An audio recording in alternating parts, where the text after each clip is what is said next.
Before we begin our journey into the shadowy, calculated world of one of history's most elusive crime lords, I must offer a brief disclaimer. The story you are about to hear is a synthesis of historical accounts, law enforcement records, declassified documents, and published biographies. It is a narrative pieced together from various sources with the sole intention of presenting you with the most comprehensive and accurate information available, not to glorify crime, but to understand its complex history. Now prepare yourself for a tale not of loud theatrical violence, but of quiet, relentless power. This is the story of the man who became a ghost in the machine of American society, the Don who proved that the most dangerous criminal is not the one who rules the street, but the one who infiltrates the boardroom. Imagine, if you will, the squalid tenements of East Harlem at the dawn of the 20th century. A cacophony of immigrant dreams and desperate struggles, a world where the air was thick with the scent of ambition and poverty. A place where the American promise was both a beacon and a taunt. It was into this crucible in the year 1899, in the ancient city of Palermo, Sicily, that Gaetano Lucchese was born, a boy whose destiny was etched not in the stars, but in the gritty reality of survival. His family, like countless others, crossed the Atlantic seeking a new beginning, but they arrived in a New York that was a patchwork of ethnic enclaves, each with its own rules and its own ruthless hierarchies. The young Gaetano, who would soon be known as Tommy, was a quiet observer, a boy with watchful eyes who understood earlier than most that in this world, noise attracted attention, and attention attracted trouble. He learned the geometry of power from the sidewalk up, seeing how the local political clubs and the emerging gangster factions were two sides of the same coin, both offering protection and demanding loyalty. It was an education in human nature, in the vulnerabilities that could be exploited and the alliances that could be forged. While other boys his age were engrossed in games, Tommy was mastering the chessboard of his neighborhood. A realm where a favor granted was a future debt incurred, where a secret kept was a bond of trust solidified. This was the foundational layer of his criminal philosophy, a belief system that would define his entire life, the paramount importance of relationships. For Tommy Lucchese, a gun was a temporary solution, but a well-placed friend inside a union, a city hall, or a courthouse was a permanent asset. His entry into the professional criminal world was almost inevitable, a natural progression from observer to participant in the lucrative, cutthroat industry of juvenile delinquency that served as a farm system for the major gangs. He started with small thefts and acts of petty vandalism, but his intelligence and calm demeanor quickly marked him as different. He wasn't driven by recklessness or a thirst for notoriety. He was driven by a cold, pragmatic assessment of the economy of his environment. He saw crime not as a rebellion, but as a business, perhaps the only one truly open to him, and he set about learning its every facet with the dedication of a scholar.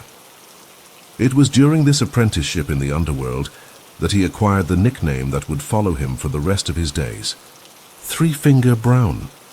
The origin of this name is shrouded in the usual haze of gangland lore, with some accounts attributing it to a childhood accident involving a machine in a garment shop, a common fate for many immigrant children of the era, while others insist it was the result of a mishap with a shotgun during a hunting trip. Regardless of the true story, the nickname stuck, a physical marker on a man who otherwise did everything in his power to remain invisible. It was an irony he likely appreciated, a distinctive moniker for a man who despised distinction. This period of his life was his true university, a brutal hands-on education in the mechanics of power. He learned the intricate logistics of the bootlegging operations that would define the Prohibition era, the complex routes used to smuggle whiskey and rum, the art of bribing police officers and coast guardsmen, and the delicate diplomacy required to negotiate territorial disputes with rival gangs. He saw the immense profits to be made, but more importantly, he saw the fragility of the organizations built on them. He witnessed the violent, chaotic ends of flamboyant bosses who ruled through fear alone, their empires crumbling as quickly as they were built once a more ambitious or more ruthless challenger emerged. Tommy Lucchese learned from their mistakes. He understood that fear was a necessary tool, but it was a blunt instrument. Respect, however, especially the respect born from mutual benefit and unbreakable loyalty, was a far more durable currency. He was cultivating a network, a web of connections that stretched beyond the traditional boundaries of the Mafia, into the Irish and Jewish criminal syndicates, and crucially, into the legitimate world of politics and labor. He became a key lieutenant in the Reina family, then one of the most powerful Mafia factions in New York, led by the shrewd Gaetano Reina. Lucchese's value lay not in his prowess with a weapon, though he was certainly capable of violence when he deemed it necessary, but in his genius for strategy and his unparalleled ability to manage complex, clandestine operations without a single trace leading back to him. He was the architect in the shadows, the man who could orchestrate a city-wide distribution network for illicit alcohol or negotiate a multi-family truce while leaving no fingerprints. His rise was steady, methodical, and most remarkably almost entirely unnoticed by the authorities, who were preoccupied with the more publicly violent gangsters of the day. By the time Prohibition was drawing to a close, Tommy Lucchese was no longer just a soldier. He was a power broker, a man whose counsel was sought, whose alliances were coveted, and whose quiet authority was felt in the backrooms of social clubs and the corridors of union halls. He had built the foundation of his future empire not on a mountain of corpses, but on a bedrock of calculated decisions and unshakable partnerships, setting the stage for the seismic shifts in the New York underworld that were just over the horizon. Forced diversification that he had likely anticipated for years. While other mobsters panicked, scrambling to find a new illicit commodity to replace alcohol, Lucchese simply shifted his gaze, realizing that the infrastructure of corruption he had helped build was far more valuable than any single product. The trucks, the warehouses, the distribution networks, and most critically, the deeply embedded contacts within law enforcement and city government, these were the true assets, and they were perfectly adaptable. This period marked his transition from a high-level lieutenant to an architect of the modern Cosa Nostra, a visionary who understood that the future of organized crime lay not in controlling the street, but in controlling the systems that governed the street. The political landscape of New York, particularly East Harlem, became his new chessboard. He deepened his alliance with the powerful and notoriously corrupt Congressman Vito Marcantonio, a relationship that was a masterclass in symbiotic corruption. Lucchese delivered the votes from his domain, ensuring massive, almost unbelievable electoral majorities for Marcantonio in exchange for the congressman's immense political protection and influence. This was not a crude exchange of cash for favors. It was a sophisticated merger of political and criminal power.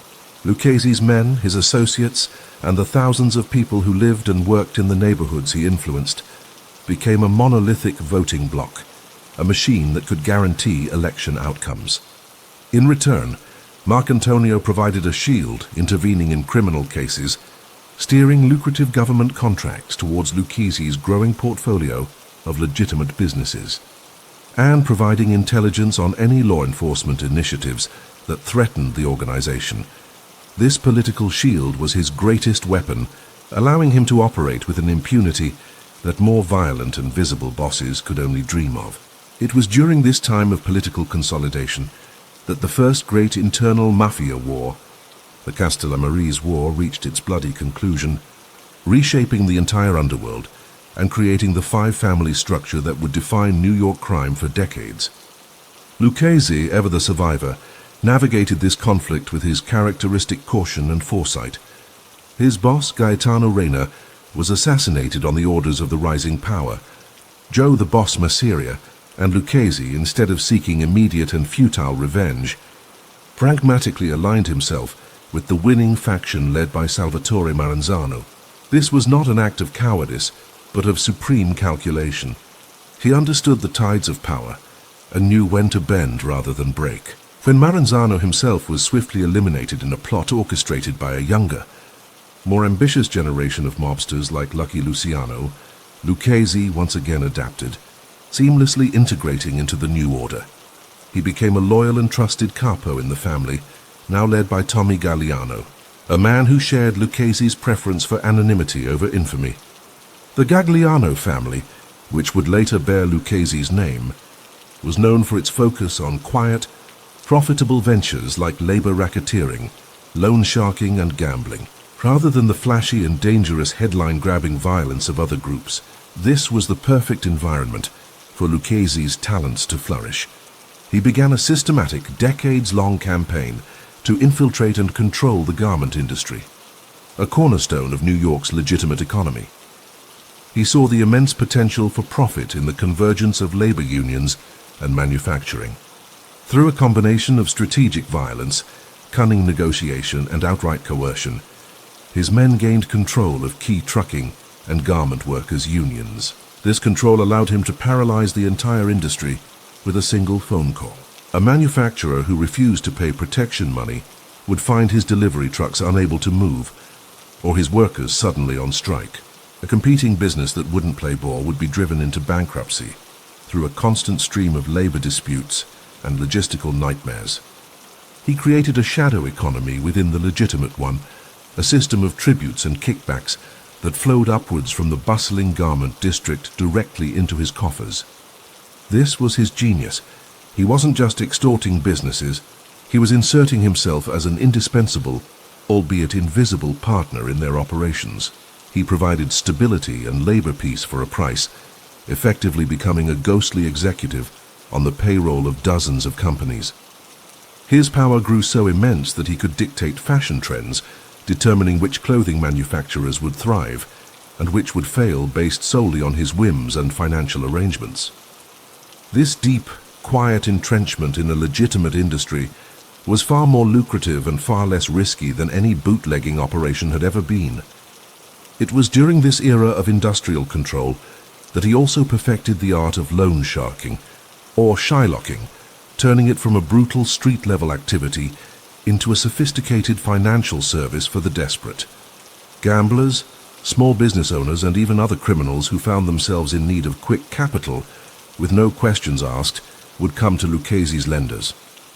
The interest rates were astronomical, a vigorish or vig that could compound to impossible sums. But the real profit was not just in the repayment. Often, a businessman who could not pay back his debt would be forced to surrender a portion of his business, giving Lucchese another legitimate front or a new stream of income. It was a relentless, expanding web of financial control, all managed with a quiet, calm authority. He was building an empire of debt and dependency, ensuring that his influence spread like a vine through the city's economic structure, all while his public profile remained so low that he was virtually unknown to the general populace, a ghost in the very machinery of the city he was slowly, methodically coming to own. The end of the Second World War ushered in a new golden age for America, a period of unprecedented economic expansion and suburban prosperity. But in the shadows of this gleaming new society, the empire of Tommy Lucchese was entering its most potent and influential phase. The death of the family's nominal boss, Tommy Galliano, in 1951, was not a violent coup, but a seamless, expected transition of power. A testament to the stability and order Lucchese had always championed. He ascended to the role of boss not through a bloody power struggle, but through a quiet, unanimous consensus, the natural successor who had been the de facto ruler for years. His coronation was not marked by celebration or public declaration, but by a series of quiet, serious meetings in unmarked cars and anonymous social clubs, where the new boundaries of his authority were acknowledged with a nod or a handshake. This was the pinnacle of his life's work, the moment the quiet capo became the ghost don, a title earned not through terror, but through a masterful understanding of silence and influence. Now in command of one of the 5 sovereign nations of the American underworld, Lucchese embarked on an ambitious campaign of corporate takeover that would make him a millionaire many times over and blur the line between organized crime and corporate America to an unprecedented degree. His focus remained on the garment industry, but his tactics evolved from mere extortion to sophisticated corporate raiding. He would identify a thriving family-owned business, often a coat manufacturer or a dressmaker, with a valuable trademark and a solid reputation. Through a complex series of maneuvers involving his control of the trucking unions, he would orchestrate a crippling strike or a relentless slowdown, deliberately creating a financial crisis for the company. At the same time, his loan sharks would appear, offering a seemingly lifeline of capital to the desperate owners who, blinded by their immediate crisis, would sign ruinous loan agreements. When the business inevitably defaulted on these impossible payments, Lucchese's lawyers, who were as much a part of his organization as his enforcers, would step in, foreclosing on the debt and transferring ownership to one of his many fronts or trusted associates. The original owners, often generations of a family, would be wiped out, their life's work absorbed into the Lucchese portfolio without a single shot being fired. This process, repeated again and again, gave him control over a vast swathe of the garment district, making him one of the most powerful, if invisible, figures in American fashion. But his ambitions stretched far beyond textiles. He saw the future in the post-war construction boom, the endless tracts of suburban houses, and the gleaming new skyscrapers beginning to dot the Manhattan skyline. He set his sights on the concrete industry, the literal foundation of this new America. Through a combination of sheer intimidation and brilliant strategic alliances, he managed to gain a stranglehold on the supply of ready-mix concrete in New York City. His men infiltrated the Teamsters and cement workers' unions, and any construction project that did not use concrete from a Lucchese-approved supplier would find itself paralyzed by strikes, accidents, and inexplicable delays. This was not a subtle manipulation. It was a monopoly enforced with the implicit threat of violence, and it made him an indispensable and immensely wealthy partner in the building of modern New York. Major developers, including those working on iconic projects, had no choice but to pay his premiums, the cost simply absorbed into the budget as a necessary, if unspoken, expense of doing business in the city. This control over concrete was perhaps the most brazen example of his power, a direct tax on the very growth of the metropolis itself. Simultaneously, he expanded his gambling empire, moving from small neighborhood dice games into a massive citywide numbers racket, a poor man's lottery that took pennies from the hopes of the working class and funneled them upwards into his coffers. This operation required an immense bureaucracy of runners, collectors, and accountants, a corporate structure of crime that mirrored the legitimate businesses he was infiltrating. His influence even extended into the heart of American entertainment, with his tentacles reaching the music industry through his control of the jukebox operators union, allowing him to dictate which songs received prime placement in bars and restaurants across the city, effectively having the power to make or break a record. Through it all, his public persona remained that of a respectable, if somewhat mysterious, businessman. He lived not in a garish mansion, but in a modest home in the Lido Beach community on Long Island. He was a devoted family man, a generous donor to Italian-American charities, and a regular at a few select restaurants where he would dine quietly, far from the flash of Times Square. This duality was the core of his legend. He was a civic leader by day and a criminal emperor by night, his power so deeply woven into the fabric of the city that it became indistinguishable from the city itself. He was proof that the most successful criminal is not a king but a ghost, a pervasive presence felt in the rising cost of a new building, the success of a hit song, the price of a new coat, and the quiet desperation of a businessman losing everything to a debt he never understood. A ghost whose whisper could shape the skyline and silence a union hall, all while sitting calmly over a plate of pasta. A man who had achieved the impossible dream of absolute power, wrapped in perfect anonymity. The sheer scale and quiet success of Lucchese's empire could not remain entirely invisible forever. And the 1950s, while a period of immense growth for him, also marked the beginning of a new and determined challenge from law enforcement, a challenge that would test his philosophy of anonymity to its absolute limits. The catalyst for this new era of scrutiny was not a mistake made by Lucchese, but a seismic event in the wider underworld that would expose the secretive world of the Cosa Nostra to the glaring light of public awareness, the Apalachin meeting. In November of 1957, over 100 of the most powerful mob bosses from across the United States and Italy, including Lucchese himself, gathered at the rural estate of Joseph Barbara in Apalachin, New York. A meeting intended to be a summit for resolving disputes and consolidating national power. The very fact that Lucchese was in attendance was a testament to his standing. He was no longer just a New York boss, but a national figure, a member of the secretive commission that governed the American Mafia. However, the meticulously planned secrecy of the event shattered when a suspicious New York State trooper noticed a strange concentration of expensive cars with out-of-state license plates and set up a roadblock. What followed was a chaotic scene of well-dressed men, including Lucchese, fleeing through the woods and fields, abandoning their vehicles and their dignity in a desperate attempt to avoid identification. While Lucchese managed to evade capture that day, the Apalachin incident was a catastrophic public relations disaster for the entire American Mafia. It provided irrefutable, tangible proof of a nationwide criminal conspiracy, directly contradicting decades of FBI Director J. Edgar Hoover's dismissals that such an organization existed. The fallout was immediate and severe.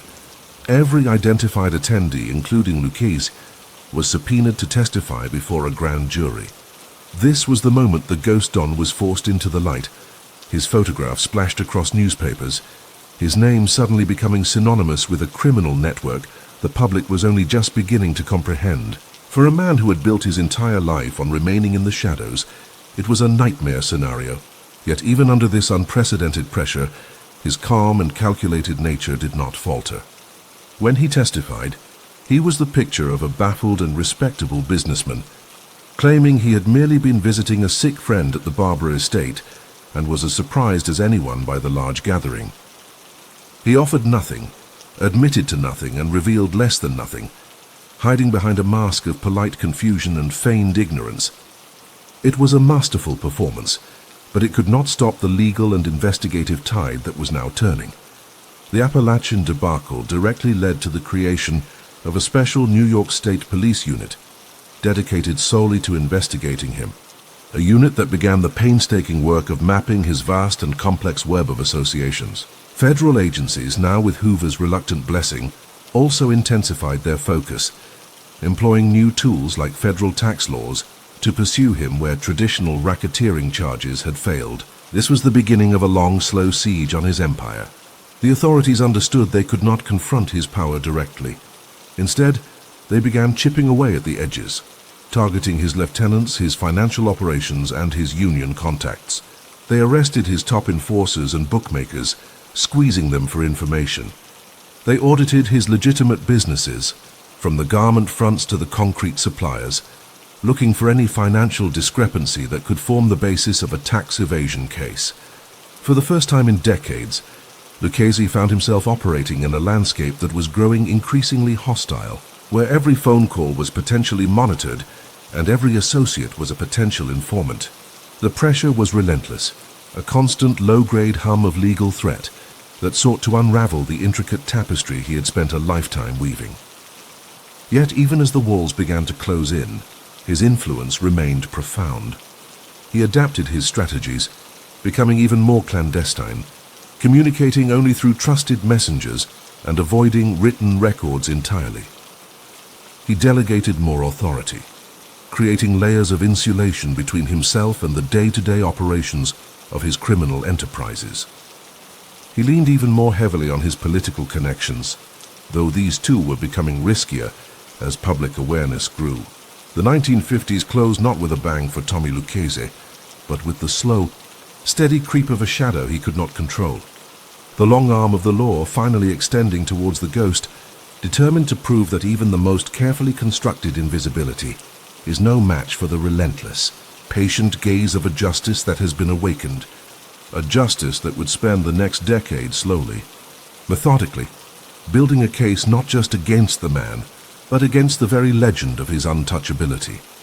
The decade of the 1960s dawned not as a period of decline for Tommy Lucchese, but as the ultimate test of his lifetime philosophy, a protracted Cold War waged in courtrooms, grand jury chambers, and through the front pages of newspapers, a war where his greatest weapon, his anonymity, had been irrevocably stripped away.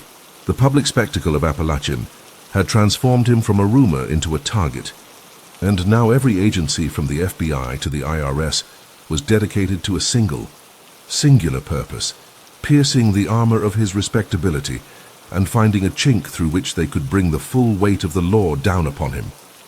This was not an investigation of a single crime, but an archaeological dig into an entire life, an effort to unearth the criminal foundation beneath the legitimate-looking superstructure he had so carefully constructed. The first major legal assault came not from a murder charge or a racketeering indictment, which were notoriously difficult to prove, but from the weapon that had finally felled his more flamboyant contemporary Al Capone, the federal tax code. The government charged Lucchese with income tax evasion, alleging that he had failed to report hundreds of thousands of dollars in income over a several-year period. The trial was a monumental event, a direct confrontation between the silent power of the underworld and the articulate power of the federal prosecutor. The courtroom became a theater, where the prosecution worked to paint a picture of a man living a life of luxury, far beyond the means of his declared income, from a few modest business ventures, while Lucchese's defense presented him as a simple, frugal man, a shrewd investor who had been fortunate in his real estate and stock market dealings. He sat through the proceedings with an imperturbable calm, a sphinx-like figure who offered no emotion, no outburst, nothing that could be used against him. The jury, perhaps unable to reconcile the quiet, elderly man in the well-tailored suit with the monstrous kingpin described by the prosecution, or perhaps unconvinced by the circumstantial nature of the financial evidence, reached a verdict of not guilty. It was his greatest courtroom victory, a stunning reaffirmation of his luck and his legend. For his followers, it was proof that the Ghost Don was truly untouchable, that his wisdom and his connections ran so deep that even the mighty United States government could not convict him. But the acquittal was a Pyrrhic victory. The trial had forced an unprecedented level of scrutiny into his affairs, herring in public the intricate details of his financial network, his associations with known criminals, and the sheer scale of his hidden wealth. The legal victory had come at the cost of further shredding the veil of secrecy he cherished. Moreover, the pressure was not relenting. It was multiplying. The FBI, now under intense pressure to prove its effectiveness, launched a massive electronic surveillance campaign, planting hidden microphones in the social clubs and hangouts frequented by Lucchese and his captains. For years, federal agents listened in, transcribing thousands of hours of conversations that were heavily coded, vague and frustratingly elusive, but which slowly, piece by piece, began to build a mosaic of his criminal government. They heard the indirect references to union payoffs, the subtle discussions of gambling profits, the quiet arrangements for solving problems with rival businesses. It was a treasure trove of intelligence, a secret window into a world that had been completely closed, and it gave the government an unprecedented strategic advantage. They now knew who his key players were, how his chain of command functioned, and where the pressure points in his organization lay. Simultaneously, the New York State Investigation Commission, a powerful body with the authority to grant immunity and compel testimony, began hauling in his associates one by one, grilling them under the threat of prison for contempt if they refused to talk. The world Lucchese had built was beginning to fray at the edges. The constant surveillance and legal harassment created a climate of paranoia and uncertainty within the family. Younger, more impulsive members grew restless under the relentless pressure, questioning the old man's cautious ways, while some of his oldest allies began to contemplate cutting deals to save themselves. The foundation of loyalty and silence was showing its first cracks, yet through it all Lucchese himself remained an island of stoic resolve. He continued to run his empire, adapting his methods, becoming even more cryptic in his communications and relying on a shrinking circle of utterly trusted confidants. He watched as the world he had mastered was changing around him, not with a bang of gangland violence, but with the slow, inexorable creep of wiretap transcripts and subpoenas. He was fighting a new kind of war, one where the bullets were words and the battlefield was a legal brief, and he was slowly being cornered not by a rival with a gun but by the patient, accumulating evidence gathered by anonymous agents, listening from a van parked down the street. A silent testament to the fact that in the modern age, even a ghost could be made visible, his whispers recorded and used against him in a court of law. A relentless process that would continue until the very end of his life, a life that was now moving towards its final. Quiet act, under the ever-watchful eye of a system he had spent 50 years expertly avoiding. As the 1960s progressed, the golden years of the Lucchese Empire began to subtly tarnish, not from a single catastrophic event, but from the cumulative weight of 1,000 small pressures, a death by 1,000 legal cuts that slowly constricted the flow of information, money, and power that had been the lifeblood of his organization. The acquittal in the tax case had been a temporary reprieve, not a pardon, and the government immediately regrouped for a longer, more sophisticated siege. The primary weapon in this new phase was the information gleaned from the electronic surveillance, which provided a roadmap for a systematic dismantling of his criminal operations. Federal agents, armed with specific details from the wiretaps, began to execute precise, devastating raids on his most lucrative gambling parlors and numbers banks, seizing cash and arrest records that incriminated dozens of his middle management operatives. Each raid was a financial blow, but more importantly, it was a psychological one, signaling to every member of the family that their activities were no longer secret, that the walls quite literally had ears. The once seamless and confident operation of his bookmaking and loan sharking networks began to stutter and falter under the constant threat of interdiction. Trust, the commodity Lucchese had valued above all others, became increasingly scarce as the environment grew more paranoid. Every new face was a potential informant, every old friend a possible turncoat under the immense pressure of a grand jury subpoena. This internal decay was matched by external challenges in the very industries he had dominated for so long. In the garment district, a new generation of manufacturers, less connected to the old world ways and more willing to cooperate with federal authorities, began to push back against his extortionate practices, sometimes even wearing wires to gather evidence against his union enforcers. The concrete industry, too, was changing, with major construction projects now subject to greater scrutiny from bonding companies and federal regulators, making the blatant monopolistic practices of the past far riskier to execute. Lucchese was being squeezed from both directions. His traditional criminal revenues were shrinking under law enforcement pressure, and his quasi-legitimate industrial control was being challenged by modernization and increased corporate transparency. It was during this period of slow contraction that a new and more personal threat emerged, one that struck at the very heart of his carefully maintained legend of invincibility. His health began to fail him. The immense, lifelong stress of living a double life, of constantly watching his back, of managing the immense complexities of his criminal empire while maintaining the facade of a benign businessman, had taken its inevitable physical toll. He was diagnosed with a brain tumor, a cruel and inoperable condition that began to slowly but inexorably rob him of his strength, his focus, and his iron will. For a man whose power was derived entirely from his intellect and his capacity for meticulous calculation, this was the most devastating blow imaginable. The news of his illness spread quickly through the underworld, a tremor that signaled the impending end of an era. Within his own family, the question of succession, once a distant theoretical matter, suddenly became an urgent and dangerous reality. The younger, more ambitious captains, men who had chafed under his cautious, corporate-style rule, began to jockey for position, sensing that the old king's time was running out. The very stability that had been the hallmark of his reign was now threatened by the specter of a bloody internal power struggle the moment he was gone. Lucchese, even as his body weakened, understood this danger perfectly.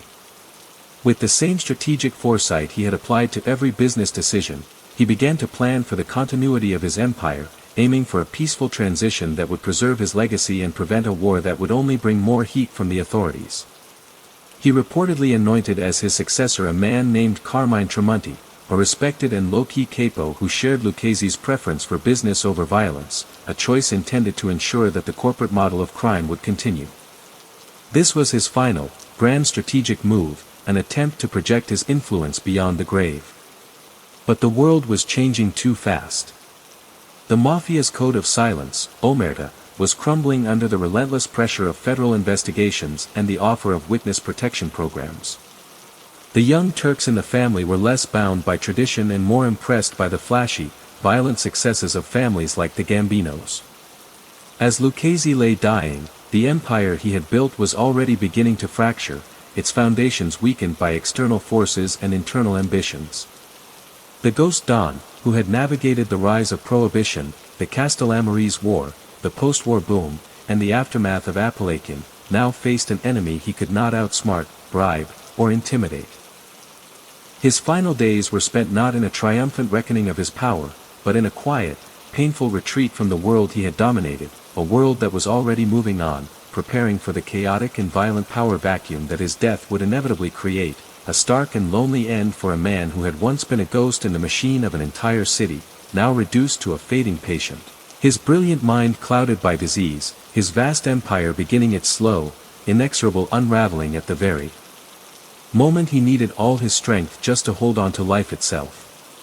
The final chapter in the life of Tommy Lucchese was not written in a blaze of gangland glory or a dramatic courtroom showdown, but in the hushed, sterile confines of a hospital room, a quiet and almost mundane end for a man whose name had become synonymous with silent, far-reaching power.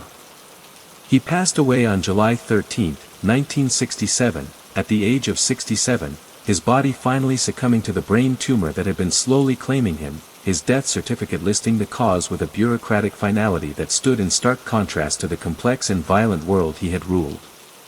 The news of his death sent ripples through every layer of New York society, from the bustling garment center where businessmen felt a strange mix of apprehension and relief, to the construction sites where foremen wondered about the future cost of concrete, to the back rooms of social clubs where made men calculated their next move. His funeral was a spectacle of contrasting images, a perfect metaphor for his dual existence. It was a massive, ornate affair held at a packed church in the Bronx, attended by a who's who of the underworld, somber, well-dressed men with expressionless faces who offered quiet nods and firm handshakes, their presence a final salute to the boss who had kept them rich and out of prison for decades. But mingling with the gangsters were city councilmen, union leaders, and respectable businessmen, a testament to the deep and extensive connections Lucchese had cultivated in the legitimate world. There were towering floral arrangements, some in the shape of crosses and hearts, others more elaborate, including a famous one in the form of a chair, a symbolic gesture for the chairman of their criminal corporation. The eulogies spoke of a devoted family man, a generous friend, and a pillar of the community, a narrative he had carefully curated throughout his life. There was no public mention of his vast criminal empire, of the lives ruined by his loan sharks, or the industries he had corrupted. In death, as in life, the public facade of Thomas Lucchese, the respectable citizen, remained largely intact.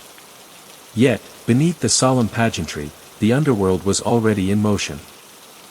The carefully planned succession he had orchestrated, the smooth transition of power to Carmine Tremonti, initially held, a tribute to the enduring respect for his final wishes. For a brief, fleeting moment, it seemed his legacy of order and corporate-style management would survive him. But the stability was an illusion, a thin veneer over the simmering tensions he had kept in check through the sheer force of his personality and reputation. The Lucchese family, without its brilliant and cautious architect, was adrift in a new era it was ill-equipped to handle. The younger generation, men like Anthony, Tony Dux, Corallo and the violent, ambitious duo of Anthony Casso and Vic Amuso, saw Tremonti as a caretaker, a relic of the old man's ways.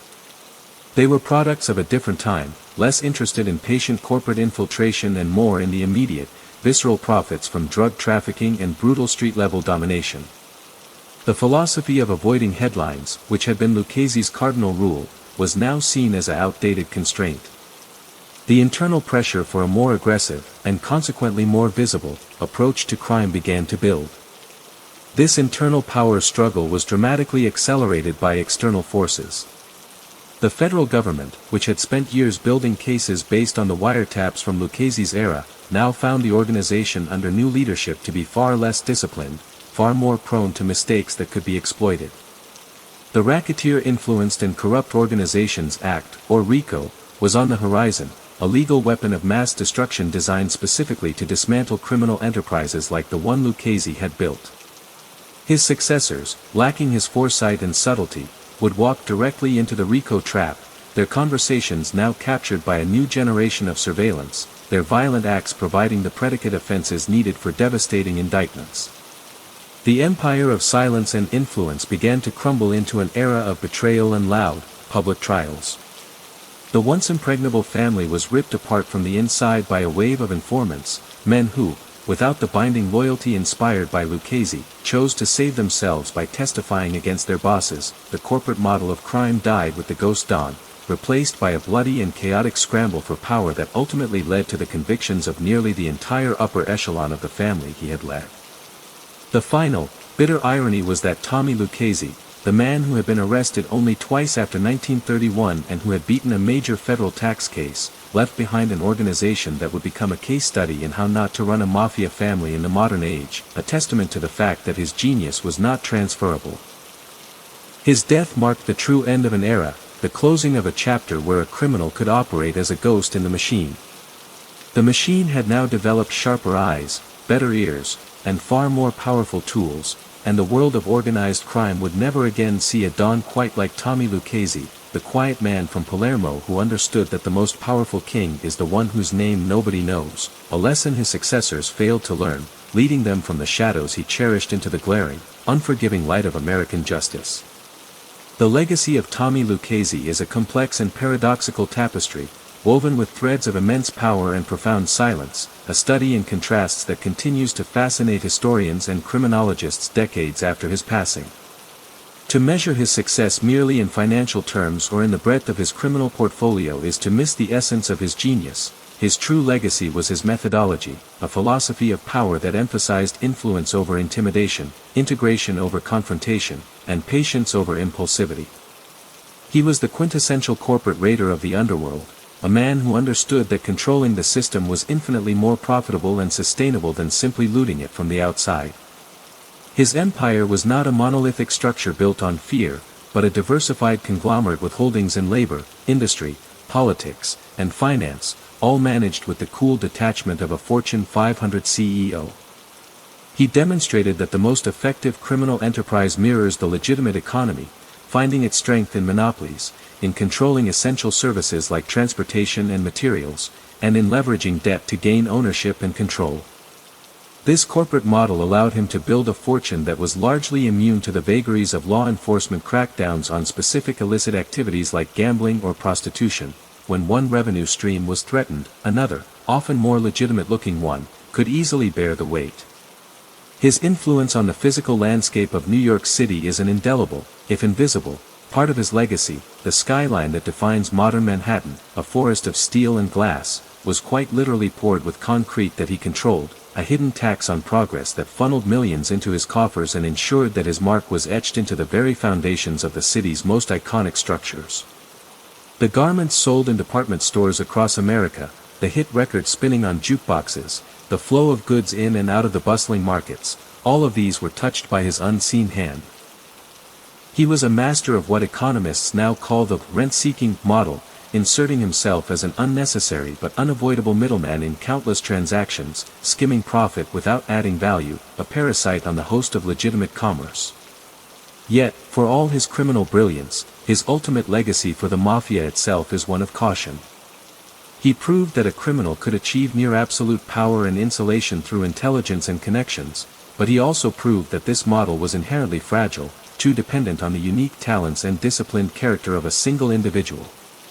The corporate crime structure he perfected was not an institution that could be easily inherited, it was a personal fiefdom that required a specific, rare type of leader to maintain. His death was the proof. The peaceful succession he engineered was a short-lived formality, a brief pause before the storm of ambition and avarice that had been held in check by his authority was unleashed. The Lucchese family, under subsequent leadership, devolved into the very thing he had always avoided, a violent, headline-grabbing, and ultimately self-destructive organization riven with internal betrayals and devastating federal RICO prosecutions. In this sense, Lucchese's reign was the high-water mark of Cosa Nostra in America, the peak of its sophistication and influence, before the long, slow decline into the brutal and chaotic era that would define the latter part of the 20th century. His life stands as a dark mirror to the American dream, a story of an immigrant who used his intelligence and ambition to achieve phenomenal success, but who channeled those talents into a parallel, criminal society that preyed upon the legitimate one. He was, in many ways, the most successful American gangster, not because he was the richest or the most feared, but because he was the most adept at navigating the space between the two worlds, a ghost who walked through walls of law and society, leaving behind a trail of corrupted institutions and a blueprint for criminal power that was so effective it died with him. Too complex and too subtle for the heirs who inherited his throne but none of his wisdom, a king whose empire vanished into the mist almost as quickly as he did, leaving behind only the ghost of his influence and a lasting lesson in the fleeting nature of power built in the shadows. To truly understand the enigma of Tommy Lucchese, one must look beyond the specific crimes and the vast financial empire and instead examine the intricate web of personal relationships he cultivated. A human network that served as the true nervous system of his power and the ultimate insulation for his criminal life. His ability to engender unwavering loyalty was not born from generosity alone, but from a perceived fairness and a profound understanding of mutual benefit, a concept he elevated to a high art. He was a master of the long game, understanding that a small favor granted today could be called upon for a monumental service years later, and he kept a meticulous mental ledger of these debts and obligations. This network was not confined to the world of organized crime, it stretched ambitiously into the halls of political power, forming alliances that were as valuable as any army of enforcers. His relationship with Congressman Vito Marcantonio was the crown jewel of this political strategy, a symbiotic partnership where Lucchese delivered the undeniable power of the ballot box, turning out votes with machine-like precision, and in return received a level of political protection that was almost unimaginable. Marcantonio could quash investigations, influence judicial appointments, and provide early warnings of law enforcement initiatives, creating a defensive shield around Lucchese that allowed him to operate for decades with impunity. But his political connections did not end there, they extended into the labyrinthine bureaucracy of New York City, including ties to the powerful Tammany Hall political machine, where favors, jobs, and contracts were the currency of influence. He understood that controlling a union was not just about extracting money from its members, it was about controlling a block of voters, a source of campaign workers, and a pool of potential muscle, all of which could be offered to a politician in exchange for future considerations. This political shield was his most potent defense, more effective than any silencer on a gun or code of silence. Beyond politics, his network extended deep into the legitimate business world, where he formed partnerships with businessmen who were willing to look the other way in exchange for the advantages he could provide, a favorable labor contract, the disappearance of a competitor, or access to cheap financing through his loan sharking operations. These businessmen, some unwitting and others fully complicit, became the respectable public face of his investments, allowing him to launder his illicit profits and build a portfolio of assets that appeared completely legitimate. His relationships within the underworld itself were managed with the same calculated care. He was known as a mediator, a voice of reason on the Mafia's commission, often advocating for peaceful resolutions to disputes that other hot-headed bosses would have settled with a war. This earned him respect from his peers, men like Carlo Gambino who shared his low-key approach, and it prevented the kind of internecine bloodshed that attracted police attention and destabilized business. He treated his own soldiers with a similar blend of paternalistic authority and calculated fairness. While he demanded absolute loyalty, he was also known to provide generously for the families of imprisoned crew members and to settle internal disputes with a judgment that was generally perceived as just. This created a powerful bond of fealty that went beyond mere fear. His men followed him because they believed it was in their long-term interest to do so, a belief he consistently reinforced with shared prosperity. However, this reliance on personal loyalty also revealed the ultimate vulnerability of his empire. The network was a spiderweb, intricate and strong, but it was anchored to a single, central point, Tommy Lucchese himself. The trust, the unspoken agreements, the complex balancing of interests, all of it was a product of his personal attention and his unique ability to manage the countless personalities and competing agendas. He was the conductor of a vast, silent orchestra, and without his hand to guide them, the musicians soon fell into dissonance. The relationships he built, particularly in the political realm, were personal, not institutional, they died with him. The new generation of politicians in the 1970s was less beholden to the old ethnic machines and more susceptible to the scrutiny of a revitalized press and federal government. The network began to fray, the phone calls went unreturned, the favors were no longer granted. The human ecosystem he had so carefully nurtured could not survive without its prime mover, and as his personal connections withered, so too did the protective canopy they provided, leaving the Lucchese family exposed to the elements in a way it had not been for half a century, proving that the most powerful network is only as resilient as the singular intelligence at its center. A lesson written in the silent collapse of the alliances that had once made a ghost seem untouchable, the story of Tommy Lucchese cannot be fully told without examining the stark and revealing contrast he presented to the popular archetype of the American gangster, an image largely defined by the flamboyant violence and public notoriety of his contemporaries. His public persona was so convincing, so deliberately ordinary, that it created a cognitive dissonance for anyone trying to reconcile the quiet, charitable father with the ruthless criminal mastermind. This contrast was perhaps most evident when compared to a figure like Albert Anastasia, the volatile and homicidal boss of Murder Incorporated, whose public reputation for violence made him a constant target and ultimately led to his assassination in a barber shop, a dramatic and symbolic end. Lucchese, on the other hand, died in a hospital bed of natural causes, a privilege almost unheard of for men of his stature. His approach also stood in sharp relief to the later rise of John Gotti, the Dapper Don, who reveled in his media nickname and whose flashy style and open defiance of the law made him a folk hero to some but also painted an unmistakable target on his back, leading directly to his life imprisonment. Lucchese would have viewed Gotti's behavior as not just reckless, but as a form of professional suicide, a gross misunderstanding of the fundamental principles of survival in their line of work. He proved that in the economy of crime, silence has a higher value than noise, and that anonymity yields greater dividends than fame. His career is a testament to the power of subtraction, not addition. He gained power by subtracting his presence, his voice, and his ego from the equation, leaving behind only the results of his actions, which were so deeply woven into the fabric of the city that they were often indistinguishable from business as usual. In the end, the story of the American Mafia is often told through its loudest and most colorful characters, but its most successful and influential figure was arguably its quietest, a man whose name you might never have known, whose face you might not recognize, but whose hidden hand, for 5 decades, helped shape the city that never sleeps, a ghost not just in the machine, but in its history books as well, a permanent reminder that the most powerful forces are often the ones that leave the faintest trace.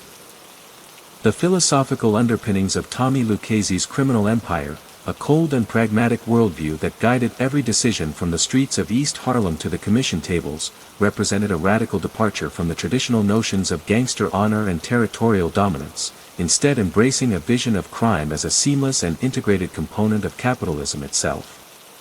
His was not a philosophy built on a rigid code of omerta or romanticized notions of loyalty for its own sake. Those were merely tools, useful fictions to maintain discipline within the ranks. The core tenet of his belief system was far more modern and far more cynical. Everything and everyone has a price, and the ultimate goal is to become the one setting that price. He viewed the world through the lens of leverage, constantly identifying points of pressure, be it a politician's need for votes, a businessman's hidden debt, a union leader's ambition, or a rival's weakness, and applying precisely calibrated force to achieve compliance and control. This was not the brute force leverage of a street thug, it was the sophisticated leverage of a corporate raider, a venture capitalist of vice and corruption. He understood that direct ownership was often a liability, attracting scrutiny and legal challenge, so he pioneered a model of effective control without legal responsibility, a shadow governance of industries where he could dictate terms without ever appearing on a corporate charter. This philosophy extended to his perception of violence, which he regarded not as a first resort or a tool for instilling fear, but as a costly and messy last resort, a business expense to be avoided whenever possible. A murder was a failure of negotiation, a public relations disaster that brought down the heat of every law enforcement agency in the city.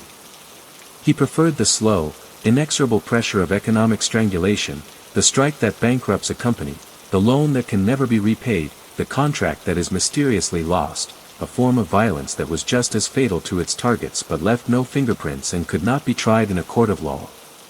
His criminal ethos was, in a twisted sense, a perversion of the American dream, a dark reflection of the Horatio Alger myth where relentless ambition and shrewd calculation lead to immense wealth and power, but achieved through the systematic subversion of the very system that myth celebrated.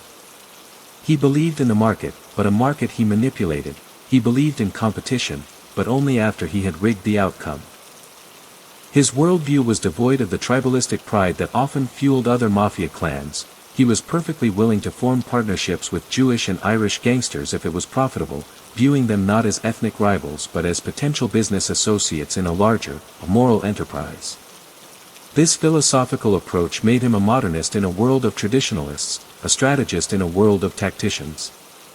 While others were fighting bloody wars over street corners, he was quietly acquiring the blueprints for the entire city block.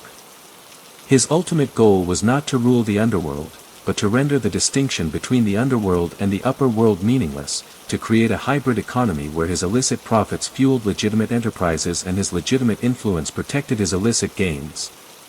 This philosophy reached its most potent expression in his mastery of the labor union, which he saw not as an organization for worker solidarity, but as the perfect vehicle for his ambitions, a legally protected entity that could simultaneously generate revenue through corruption, exert political power through its membership, and paralyze entire industries to enforce his will. The Union Hall became his corporate headquarters, the collective bargaining agreement his business plan, and the pension fund his private investment capital. This cold, integrated philosophy was both his greatest strength and his ultimate limitation. It allowed him to build an empire of unprecedented scope and durability, but it also created an organization that was a reflection of his own unique intellect, a complex machine that no successor could hope to operate with the same finesse. His philosophy died with him because it was not a set of rules that could be written down, it was a way of seeing the world, a calculus of power that required a mind like his to solve, leaving behind a void that could only be filled by the simpler, cruder, and ultimately self-destructive philosophies of the men who followed, men who understood the price of a gun but not the value of silence. The immense and sprawling criminal enterprise constructed by Tommy Lucchese did not exist in a vacuum, it was a parasitic organism that fed upon the very lifeblood of the city, leaving behind a legacy of human cost and institutional corruption that extended far beyond the balance sheets of his illicit profits, a hidden toll paid by the countless anonymous individuals whose lives were stunted, broken, or erased by the machinations of his silent empire. To truly comprehend the impact of his reign, one must look past the dawn and into the lives of the garment workers who saw their meager wages diminished by kickbacks to union officials he controlled, their hopes for a better life sacrificed to maintain his stranglehold on their industry. One must consider the small business owner, perhaps a tailor or a dress manufacturer who had spent a lifetime building a family enterprise, only to be systematically driven into bankruptcy by Lucchese's orchestrated labor troubles and predatory loans, his dream dismantled not by market forces but by a calculated campaign of economic terrorism, leaving him not only financially ruined but spiritually broken, a casualty of a war he never knew he was fighting. The human cost is measured in the addiction of the gambler who lost his week's wages in a Lucchese-controlled numbers racket, plunging his family into poverty and despair, his personal weakness expertly exploited by a system designed to profit from desperation. It is measured in the fear that permeated the construction industry, where foremen and developers knew that to defy the ghost was to risk not just financial loss but physical harm, a pervasive atmosphere of intimidation that stifled innovation and competition, inflating the cost of every new building and ultimately passed on to the ordinary citizens of New York. The corruption seeped into the highest levels of civic life, eroding public trust in its institutions. When a politician like Vito Marcantonio served as a virtual employee of the Lucchese family, it was not a victimless crime, it was a betrayal of the democratic process, a subversion of the will of the people who were now governed by a shadow power they did not elect and could not hold accountable. The police officers and judges who accepted his bribes or bowed to his political pressure became complicit in this betrayal, their badges and robes tarnished by an alliance with a man who represented the very antithesis of justice. This institutional decay created a two-tiered system where the laws of the state were subordinate to the whims of the mob, where justice could be purchased and influence peddled, creating a cynicism towards authority that would linger for generations. The violence, though he deployed it sparingly, was no less real for its selectivity. The enforcers who carried out his orders, the bodies that were left in vacant lots or dissolving in vats of lime, were not just statistics, they were sons, brothers, and fathers, their lives extinguished to settle a business dispute or enforce a territorial claim, their deaths a brutal reminder of the ultimate currency in which his empire dealt. Even those within his own organization paid a steep price, living lives of constant paranoia, looking over their shoulders for the law or a rival's bullet, their families living with the unspoken fear of a late-night knock on the door. The glamorous facade of the gangster life concealed a reality of psychological torment and moral emptiness. For every dollar that flowed into Lucchese's coffers, there was a corresponding deficit in the social fabric, a tear in the community that could not be easily mended. The industries he corrupted, from garment manufacturing to construction, were left weaker and less competitive, their potential for honest growth stunted by his parasitic control. The political system he manipulated was left more cynical and less responsive to the people it was meant to serve. The human cost of his empire is its most enduring and damning legacy, a silent monument not to his genius, but to the thousands of small tragedies that were the necessary fuel for his ascent, a reminder that behind the legend of the Ghost Don, there were real ghosts, the specters of ruined lives, broken dreams, and a corrupted city, a price paid in full by the unknown and the unseen for the glory of a single, silent man. The final, enduring mystery of Tommy Lucchese is not how he managed to evade justice for so long, but rather the profound psychological portrait of the man himself, a study in contradictions who embodied a form of disciplined schizophrenia, seamlessly maintaining two entirely separate and opposing existences within a single lifetime, a feat that required not just cunning, but a monumental and sustained act of will. To be Tommy Lucchese was to be the ultimate performer, playing two leading roles on parallel stages every single day, one as the ruthless CEO of a vast criminal syndicate, a man who coldly authorized ruin and death, and the other as the doting family patriarch, the generous neighbor, the pious churchgoer, and the charitable donor. This was not a mere disguise he put on and took off, it was a deep, internal partition of his very soul, a compartmentalization so absolute that it likely allowed him to sleep soundly at night in his Lido Beach home, untroubled by the suffering his decisions caused mere miles away. The psychological fortitude required to maintain this duality for nearly 5 decades is almost unimaginable, suggesting a man of immense self-control and a chilling capacity for emotional detachment. He could, in one moment, calmly discuss the financial intricacies of forcing a legitimate business into bankruptcy, and in the next, gently help his child with homework or share a quiet laugh with his wife, seemingly without any moral friction between the two acts. This ability to dissociate was the bedrock of his entire operation. It allowed him to make decisions of brutal economic violence without the hindrance of empathy, viewing human beings not as feeling individuals but as assets or liabilities on a balance sheet. His low profile was not just a strategic choice, it was a psychological necessity for this double life. The flamboyant gangster, like a Capone or a Gotti, inevitably sees his criminal identity consume his entire persona, both publicly and privately, until there is no separation left. For Lucchese, the silence, the anonymity, were the essential barriers that kept his two worlds from colliding. The quiet dinners, the modest home, the unassuming demeanor, these were not just for show, they were the pillars of his private sanctuary, the insulated world where he could almost believe he was the man he pretended to be. This psychological divide extended to his relationship with violence. He was not a sadist, he did not revel in bloodshed. For him, violence was a distasteful but occasionally necessary piece of corporate housekeeping, a transaction with no more emotional weight than authorizing a payment to a supplier. This clinical detachment made him far more dangerous than any hot-headed killer, as his decisions were never clouded by passion or rage, but were always the product of cold and moral calculation. He likely saw himself not as a villain, but as a supreme pragmatist, a master strategist playing a complex game where the rules were written by him. His charity work and community donations were likely not just a cynical public relations effort, but a way to reinforce his self-image as a benevolent figure, a necessary counterbalance to the darkness of his other life. This internal narrative, this ability to justify his actions to himself, is key to understanding his longevity. He operated not from a place of mustache-twirling evil, but from a warped sense of purpose, a belief that he was simply playing the game of life by a different, more effective set of rules.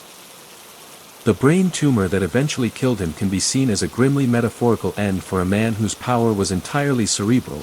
The very organ that had allowed him to master his complex, divided world was the one that ultimately betrayed him. In his final days, as his mind clouded, the meticulously maintained walls between Thomas Lucchese, the family man, and Tommy, Three-Finger Brown, Lucchese, the crime lord, may have begun to crumble, forcing a confrontation with the totality of his life's work that he had so successfully avoided for decades. His death preserved the enigma, leaving us to wonder about the final thoughts of this most private of public men, a ghost forced to face the sum of his own life, a calculation not of profit and loss, but of a legacy written in the silent suffering of thousands, a price even he, with all his genius, could never fully quantify. The story of Tommy Lucchese is inextricably linked to the larger tapestry of the American immigrant experience in the 20th century, a narrative that reflects both the soaring promises and the harsh, limiting realities faced by millions who arrived on these shores seeking a new beginning. He was, in many ways, a product of the specific pressures and closed doors that defined life for Southern Italian immigrants in the urban ghettos of the early 1900s. Born in Palermo and transplanted to the overcrowded, gritty landscape of East Harlem, Lucchese entered an America that was deeply ambivalent about newcomers like him, offering the theoretical dream of upward mobility while simultaneously erecting formidable social, economic, and ethnic barriers to achieving it through conventional means. The legitimate pathways to success, higher education, prestigious professions, corporate advancement, were often effectively blocked by prejudice and a lack of opportunity for the children of impoverished immigrants. In this environment, the underworld did not appear as a stark rejection of society, but as a parallel economy, a shadowy meritocracy where ambition, intelligence, and ruthlessness could indeed translate into power and wealth, regardless of one's last name or accent. The Mafia, or La Cosa Nostra, became for some a perverse version of the American dream, a dark imitation of the capitalist model that celebrated the very same traits, initiative, risk-taking, and a fierce loyalty to one's own, that were celebrated in the legitimate world, but channeled into illicit enterprises. Lucchese did not merely participate in this system, he perfected it. He took the traditional, Sicilian-based structure of the Mafia, with its focus on honor, territory, and vendetta, and systematically modernized it, stripping away the old-world romanticism and rebuilding it as a sleek, American-style corporation. His rise can be seen as a dark parody of the Horatio Alger myth. He pulled himself up by his bootstraps, but those bootstraps were attached to a ladder built from extortion, corruption, and violence. He understood the American obsession with business and profit better than most legitimate CEOs of his time, and he applied its principles with a ruthless efficiency that his law-abiding counterparts could never match. He was the ultimate self-made man, but one who built his empire on the ruins of other people's dreams. His focus on infiltrating unions and industries was a brilliant, if sinister, recognition of where real power resided in modern America, not in controlling street corners, but in controlling the levers of labor and commerce. His deep involvement in the garment industry was a direct link to his own immigrant roots, as it was an industry dominated by Jewish and Italian immigrants, but he exploited this connection for criminal ends rather than communal uplift. His story forces a difficult conversation about the nature of opportunity and the choices available to those on the margins. It does not excuse his crimes, which were vast and devastating, but it provides a crucial context, illustrating how the furnace of immigrant aspiration, when combined with a lack of legitimate outlets, can sometimes produce not a pillar of the community, but its most sophisticated and dangerous predator. He was a man of his time and his circumstances, a reflection of the immense pressures and limited options faced by his generation. In the end, Tommy Lucchese represents one of the most complex and troubling archetypes in American history, the immigrant who achieved phenomenal success by subverting the very system that attracted him in the first place, a man who used his intelligence to build a fortune but in doing so, chose to become a ghost in the machine of his adopted country, a permanent resident of the shadows he himself had carved out between the promise of America and its often brutal reality. His life stands as a permanent and unsettling question about the price of the dream and the hidden costs of a society that celebrates success without always examining the narrowness of the path required to achieve it.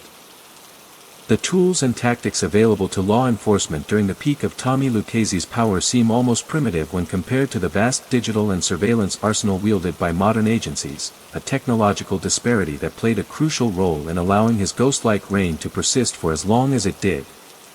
In the 1940s and 1950s, the fight against organized crime was a slow, plodding affair, reliant on physical surveillance, informants who were often unreliable or themselves compromised, and the painstaking paper trail of financial records, a trail that a man as careful as Lucchese was expert at obscuring through a labyrinth of front companies and intermediaries.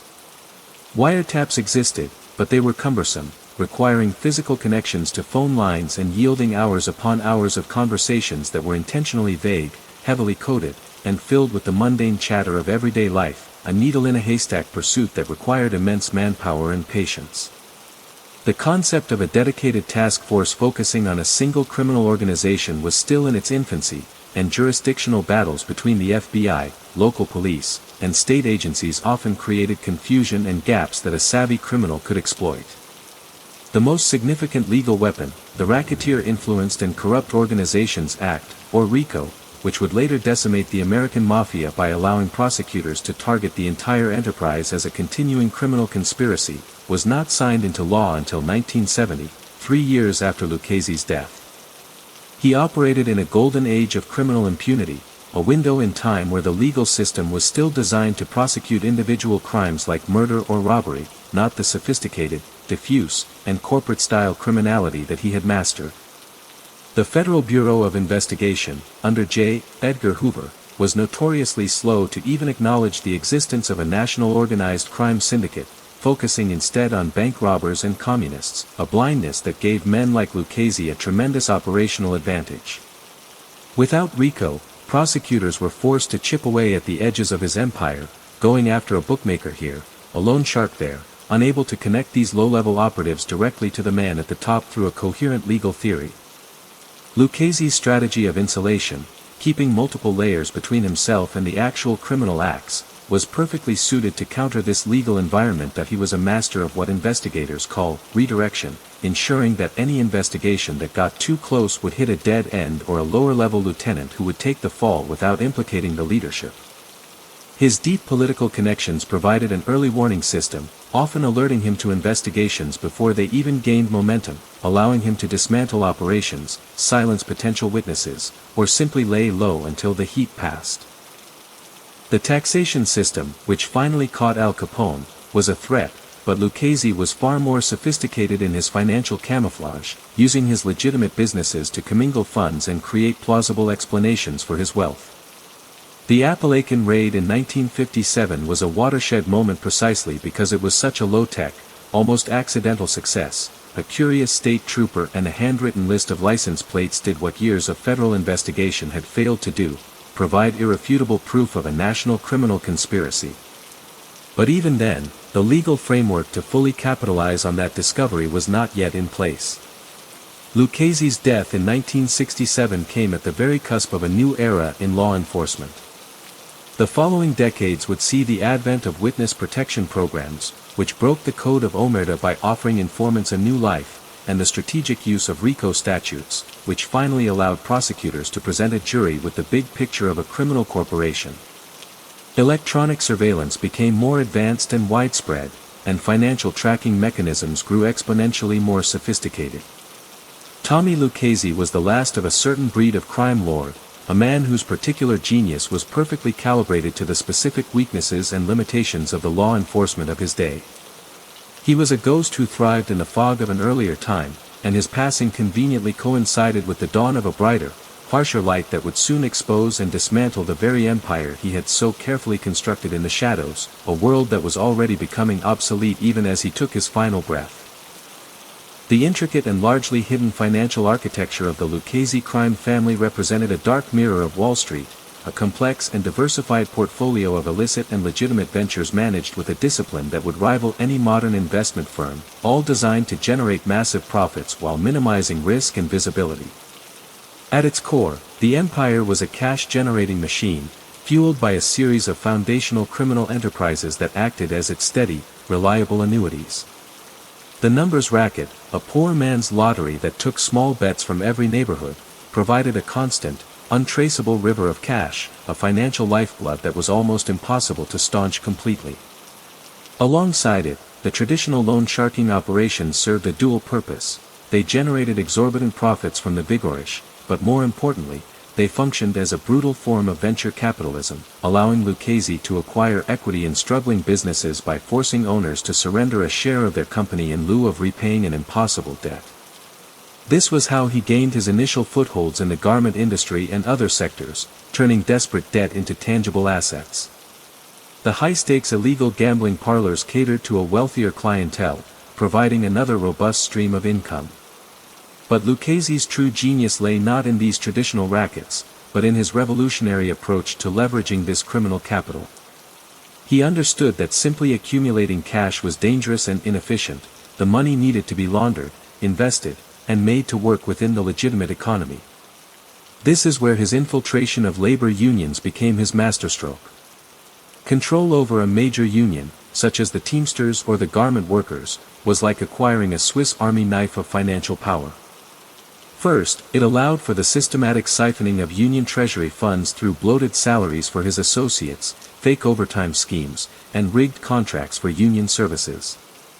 Second, and more profoundly, it gave him access to the union's massive pension fund, which he could then loan out to his own front companies or to legitimate businessmen at favorable rates, effectively using the retirement savings of working men and women to finance the expansion of his own criminal enterprise.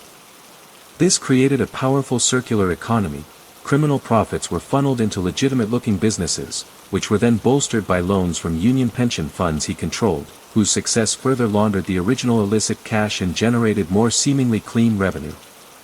His stranglehold on the concrete industry was the ultimate expression of this model, a forced monopoly that acted as a direct tax on the post-war construction boom, ensuring that a percentage of every major building erected in New York City flowed directly into his pockets.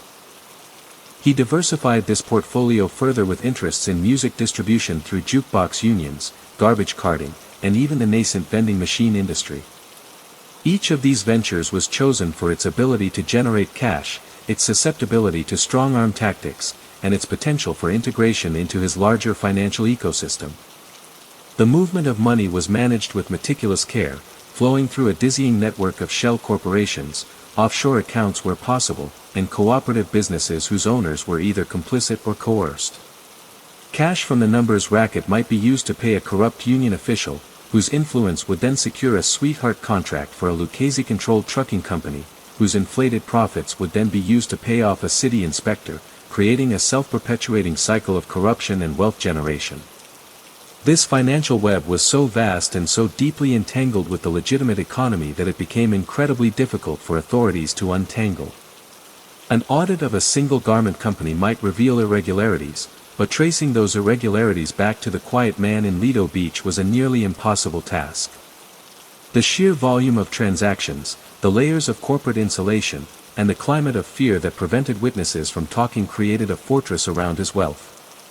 He wasn't just a gangster who happened to have money, he was the CEO of a sprawling, vertically integrated conglomerate that happened to use murder and extortion as standard business practices. This financial sophistication was his ultimate legacy and his most formidable defense, creating an empire that was not only wealthy but also resilient, adaptable, and deeply embedded in the American economic mainstream, a dark testament to the fact that the most successful criminal is not a thug with a bag of cash, but a financier with a strategy.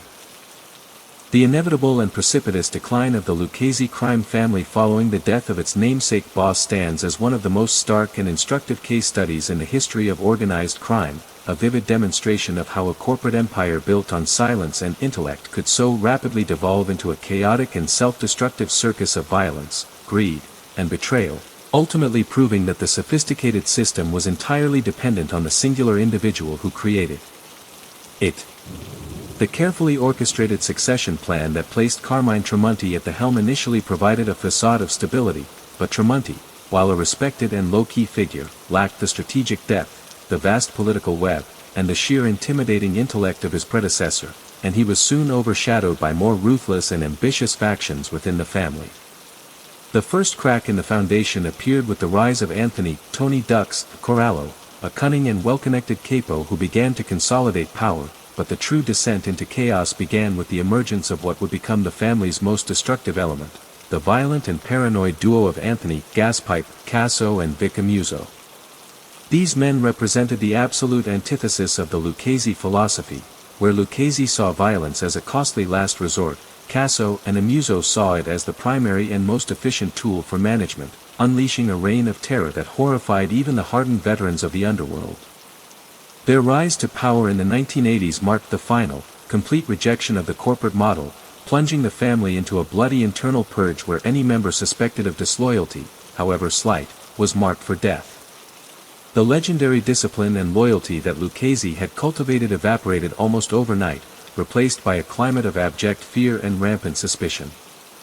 This internal bloodletting was a catastrophic strategic error, as it not only decimated the family's experienced leadership but also created a steady stream of potential government witnesses, men who, facing a death sentence from their own bosses, had every incentive to break omerta and cooperate with the FBI, the federal government. Now armed with the powerful RICO statute and a rapidly expanding witness protection program, watched this self-immolation with glee, patiently building airtight. Cases based on the very violence that Casso and Amuso believed demonstrated their strength. The once insulated family became a target-rich environment for federal prosecutors. The final, humiliating blow came when the family's own trusted underboss, Alphonse "Little Al" Darko, fearing he was next on Casso's hit list, did the unthinkable. He walked into a federal building and became the first sitting New York Mafia boss to become a cooperating witness. His testimony was a nuclear bomb, providing an intimate, detailed account of the family's operations and the murderous reign of its new leaders. The floodgates were now open. One after another, made men follow Darko into the protection program, providing the evidence needed to convict Casso, Amuso, and dozens of their top aides, sentencing them to multiple life imprisonment and effectively decapitating the organization. The contrast with the Lucchese era could not have been more complete. Where the Ghost Don had been arrested only twice after 1931 and beat a major federal case, his successors were now facing thousands of years in combined prison sentences. Where Lucchese had built a financial empire integrated with the legitimate economy, his successor's primary legacy was a long list of murder victims and a reputation for psychotic brutality that made them pariahs even within the Mafia. The family that had once been a model of quiet, corporate efficiency was now a textbook example of how to destroy a criminal enterprise from within.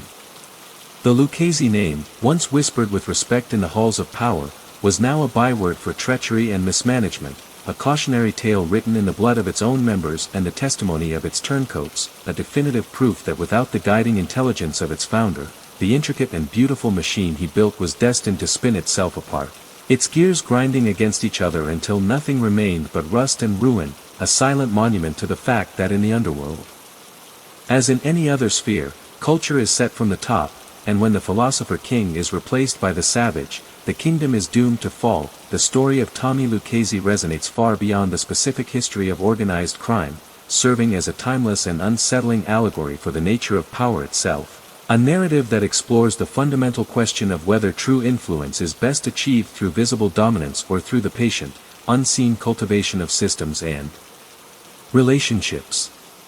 In the grand theater of human ambition, Lucchese chose to be the stage manager, not the lead actor, understanding that the one who controls the lights, the sound, and the entrances holds more genuine power than the performer who basks in the temporary adulation of the crowd. His life becomes a case study in a different kind of strength, one defined not by the force of a blow but by the imperceptible application of pressure, not by loud commands but by quiet suggestions that carry the weight of unspoken consequences. This philosophy challenges our most basic assumptions about leadership and control, which are so often tied to charismatic authority and public displays of might. He demonstrated that a whisper in the right ear could be more devastating than a shouted threat, that a carefully placed friend in a city agency was a more valuable asset than a squadron of armed enforcers, and that the most durable form of fear is not the immediate terror of violence, but the lingering, chronic anxiety of economic ruin and institutional powerlessness. His ghost-like presence in the New York of his time forces us to reconsider the very map of power, to look beyond the official titles and the public figures and to search for the quiet currents that move beneath the surface of events. In this sense, his story is not just about a gangster, it is about the hidden architecture of society, the unofficial wiring that often carries the real current of control, while the official structures merely provide the public facade. He was a master of what modern theorists might call soft power or systemic influence, operating in the spaces between the formal rules, exploiting the gaps and vulnerabilities in the legal and economic framework to build a parallel governance. This allegory extends to the legitimate business world, where corporate raiders and billionaire investors often operate with a similar preference for anonymity and a similar focus on gaining control of systems and supply chains rather than seeking the spotlight. The lessons of his life, stripped of their criminal context, speak to the enduring tension between visibility and effectiveness, between the desire for recognition and the strategic advantages of obscurity. He proved that anonymity can be a weapon, that a low profile can be a form of armor, and that patience is a more potent force than impulsivity. His eventual exposure at Apalachin and the slow, legal siege that followed his death also complete the allegory, illustrating the inherent vulnerability of any system built on secrecy and the inevitable confrontation between a hidden power and the relentless, if sometimes slow-moving, forces of transparency and law. The rise and fall of his empire can be read as a classical tragedy about the limits of control, a story of a man who mastered the world by becoming a ghost within it, only to discover that even ghosts cannot escape the passage of time, the betrayal of the body, or the patient, accumulating weight of a society eventually determined to account for its hidden depths. His legacy, therefore, is not confined to the annals of crime, but enters the broader realm of a philosophical inquiry into how power is truly accumulated and maintained, leaving us with a chilling and perennial question: are the most powerful people in the world the ones we see on television and read about in the papers, or are they the ones whose names we never know, the quiet individuals sitting in unremarkable rooms, gently pulling the strings that move the marionettes of our visible world? A thought that forces us to look more deeply at the machinery of our own society and wonder who, if anyone, is standing in the shadows, guiding its motion with a ghost's unseen hand. The physical and psychological geography of New York City during the mid-20th century served as more than just a backdrop for the life of Tommy Lucchese. It was the essential and living canvas upon which he painted his masterpiece of criminal enterprise, a complex urban ecosystem whose very structure and rhythms provided the perfect nutrients for his particular brand of parasitic growth. The city of that era was a collection of fiercely independent villages, distinct ethnic enclaves where local identity often superseded civic loyalty, creating a patchwork of fiefdoms that a shrewd operator could play against one another. East Harlem, his initial proving ground, was a crucible of immigrant ambition and deprivation, a place where the official authorities were often distant and mistrusted, and where neighborhood power brokers, whether they were political club leaders or gangsters, held the real, day-to-day authority. This micro-level control was the foundation upon which he built his empire, learning that mastering a few city blocks was the first step to influencing the entire island. The city's economy was equally fragmented, dominated not by multinational corporations but by thousands of small, family-owned businesses in industries like garment manufacturing, trucking, and construction, businesses that were highly vulnerable to targeted pressure and lacked the resources to fight back against a coordinated criminal onslaught. Lucchese's genius was in recognizing these vulnerabilities as opportunities. The garment district, with its dense concentration of small factories and its reliance on just-in-time production and trucking, was perfectly suited for his tactics of labor manipulation and logistical sabotage. A single stalled truck could ruin a manufacturer, and Lucchese controlled the trucks. The post-war construction boom, which reshaped the skyline, required a reliable and massive supply of concrete, a commodity that was heavy, perishable, and difficult to source from afar, giving him the leverage to establish a brutal and highly profitable monopoly. The city's political machine, though waning, was still a potent force, and its decentralized structure of ward bosses and precinct captains mirrored the cellular structure of his own crime family, allowing for easy and mutually beneficial alliances at the local level. The social clubs of Little Italy and East Harlem were not just hangouts, they were the boardrooms of the underworld, neutral territories where deals were struck and disputes were adjudicated, places where he could move unseen by the mainstream world. The very pace and anonymity of New York life worked in his favor. The constant noise, the crowds, the sheer scale of human activity provided a natural camouflage for his operations. He was a creature of the city's shadows, not its forests, thriving in the man-made canyons where a handshake in a dimly lit club could be more binding than a contract filed downtown. The city's infrastructure, its docks, its highways, its rail yards, became the circulatory system of his illicit trade, while its banks and law firms, often unwittingly, provided the organs for laundering his profits. He understood the city as a biological entity, and he learned how to make it breathe for him, how to make its heart beat to his rhythm. He used the city's own energy, its ambition, its greed, and its fears, as the fuel for his ascent. When he looked at the Manhattan skyline, he did not just see buildings, he saw a diagram of flows, of money, of goods, of power, and he dedicated his life to inserting himself as a permanent valve in those flows, ensuring that everything of value that passed through would pay him a toll. His story is inextricably linked to the story of New York itself during its most raw and transformative period, a time when the city was both creating immense wealth and suffering from profound corruption, a place where the line between a businessman and a gangster was often vanishingly thin. Tommy Lucchese was, in many ways, the ultimate New Yorker of his era, ambitious, pragmatic, relentless, and fiercely loyal to his own, but also capable of a cold-blooded detachment that allowed him to see his fellow citizens not as neighbors, but as resources to be exploited in the single-minded pursuit of power, a dark embodiment of the city's competitive spirit, a ghost who learned to wear the city like a suit of clothes, moving through its streets and systems until he became, himself, a permanent and unseen part of its architecture. The enduring fascination with the life of Tommy Lucchese, decades after his death, speaks to the powerful and complex mythology that grew around him, a legend built not on flamboyant acts but on their conspicuous absence, transforming his very silence into a narrative vacuum that history and popular culture have felt compelled to fill with speculation, analysis, and a certain dark reverence. In a world where infamy is so often measured in column inches and body counts, Lucchese's story stands apart as a paradox, a towering figure whose legend is rooted in his ability to leave no footprints. This absence of the traditional markers of gangster notoriety has, ironically, made him a more compelling and enigmatic subject for historians and writers than many of his more famous contemporaries. The known facts of his life are like scattered islands, and the vast, silent ocean between them is where the myth of the ghost Don resides. We know he was powerful, but the full extent of that power remains shrouded, hinted at by the scale of the investigations against him and the sheer breadth of the industries he was alleged to have corrupted.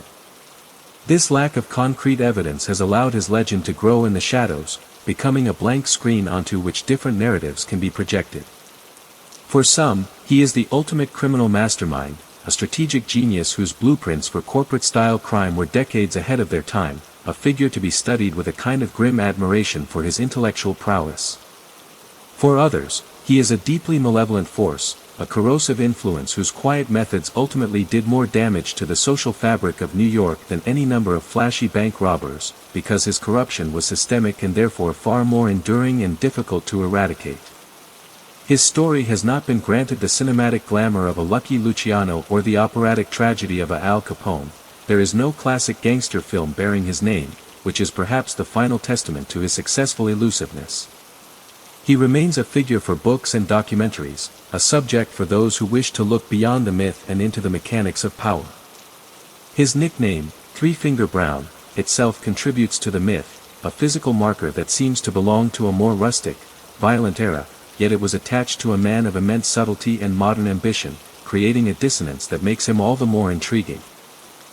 The mythology is also fueled by the stark contrast between his life and the fate of his organization. The fact that the sophisticated, corporate empire he built so carefully could so rapidly descend into the chaotic and bloody frenzy of the Casso and Amuso years adds a layer of Shakespearean tragedy to his story. He was a king who built a stable and prosperous kingdom, only to have it instantly torn apart by barbarians the moment he was gone, a narrative of rise and fall that resonates on a primal level. He has become a symbol of a lost era of organized crime, a time when it was possible for a mafioso to be not just a thug, but a true captain of industry, a shadowy counterpart to the legitimate business titans of his day. The mystery of his inner life, the question of how he reconciled his dual existence, and the ultimate solitude of his death from a brain tumor, all contribute to a figure of profound complexity. Tommy Lucchese, the man, has been largely absorbed by the legend of Tommy Lucchese, the concept, the idea that the most powerful man in the room might be the one you never notice, that control can be exercised without a raised voice, and that the most enduring legacy might be one that is felt everywhere but seen nowhere. In the end, The silence he so carefully cultivated has become his most eloquent and lasting feature, a void that continues to echo with the unanswered questions and the unsettling implications of his 5-decade-long vanishing act from the public eye, a ghost who haunts the history of American crime not with a bang, but with the most effective and terrifying sound of all, a whisper. The intricate and deeply symbiotic relationship between Tommy Lucchese and the labor union movement in mid-century America represents one of the most sophisticated and damaging criminal enterprises in the nation's history, a masterful corruption of worker solidarity that transformed organizations dedicated to economic justice into brutal instruments of extortion and personal enrichment for his crime family. His strategy was not a simple smash-and-grab robbery of union coffers, it was a long-term, patient campaign of infiltration and subversion that aimed for nothing less than total control over the lifeblood of entire industries. He understood that a union was more than just a source of cash, it was a weapon of immense power, capable of shutting down the economy of a city with a single strike order, a political force that could deliver blocks of votes and influence legislation, and a financial institution through its massive pension and welfare funds. His initial forays likely involved the traditional strong-arm tactics of the era, intimidating union organizers, ensuring his own men were elected as shop stewards, and using violence to control union meetings. But Lucchese quickly evolved beyond this brute force approach. He targeted the international level, placing his associates in key positions within the hierarchy of powerful unions like the International Ladies' Garment Workers Union, the Teamsters, and the Laborers' International Union. These were not mere thugs, they were articulate, well-dressed operatives who could navigate the complexities of collective bargaining while secretly working to undermine the very members they were supposed to represent. Once in control, the methods of exploitation were multifaceted and devastatingly effective. They would siphon money directly from the union treasury through inflated salaries, no-show jobs for his cronies, and bogus contracts for services like consulting or insurance, which were funneled to Lucchese-controlled companies. They manipulated union elections, ensuring that only compliant officials remained in power, thus perpetuating the criminal control. They extorted money from employers by offering sweetheart contracts, deals that were favorable to the company at the expense of the workers, in exchange for large, secret payoffs from the company to the Lucchese family. Conversely, they could also extort the companies by threatening to call a devastating strike unless the business paid a regular tribute. This created a no-lose situation for Lucchese. He was getting paid by both labor and management to act as the benevolent arbiter of their relationship. The most grandiose scheme, however, involved the union pension funds, which amounted to billions of dollars in worker retirement savings. Lucchese, through his control of union trustees, could direct these massive funds as a source of cheap, no questions asked financing for his own business ventures or for those of associates who would pay a hefty kickback. This allowed him to build his legitimate business empire using the retirement savings of the very workers he was exploiting. The concrete monopoly, for instance, was built not just with threats, but with capital potentially leveraged from these union funds. The human cost of this corruption was incalculable. Rank-and-file union members saw their dues misappropriated, their contracts sabotaged, their pension funds placed at risk, and their democratic rights within the union utterly destroyed. The threat of violence was ever present for any worker or honest union official who dared to speak out. For decades, the legitimate aspirations of thousands of working men and women were stifled and perverted to serve the financial and power-seeking goals of a single criminal organization. This was not a victimless crime, it was a systematic theft of dignity, economic security, and democratic voice from the American working class. The Lucchese family's control was so deep and so feared that it became an accepted, if unspoken, cost of doing business in New York for decades. It distorted markets, stifled competition, and inflated costs for consumers, while simultaneously robbing workers of fair wages and safe conditions. The fight to reclaim these unions from the grip of organized crime would take decades of dedicated effort by federal prosecutors, honest union officials, and law enforcement, a testament to the profound and resilient damage wrought by Tommy Lucchese's vision of turning the instruments of worker power into the engines of his own criminal empire. A chilling demonstration of how a seemingly legitimate social institution can be hollowed out from within and transformed into its exact opposite, a cruel and efficient machine for perpetuating the very exploitation it was founded to defeat. The profound and unsettling echoes of Tommy Lucchese's criminal methodology can be discerned in the operations of modern cybercrime syndicates and sophisticated corporate fraudsters, revealing that his philosophy of systemic infiltration and silent control was not a relic of a bygone era but rather a blueprint for illicit power that has seamlessly transitioned into the digital age. The fundamental principles he championed, leveraging anonymity, targeting critical infrastructure, exploiting systemic vulnerabilities, and prioritizing long-term profit over short-term violence, are the very pillars upon which contemporary digital underground economies are built. The modern cybercriminal, operating from a remote location under layers of encryption and digital pseudonyms, is the spiritual successor to the Ghost Dawn, a phantom in the machine whose power derives from being unseen and untraceable. Just as Lucchese understood that controlling the trucking and concrete industries was more valuable than robbing a bank, today's ransomware gangs understand that holding a hospital's patient records or a corporation's financial data hostage is far more lucrative and less risky than any physical heist. They do not need to threaten a person with a gun, they threaten an entire organization with operational paralysis, a form of digital extortion that is a direct conceptual descendant of Lucchese's practice of crippling businesses with labor strikes until they paid for protection.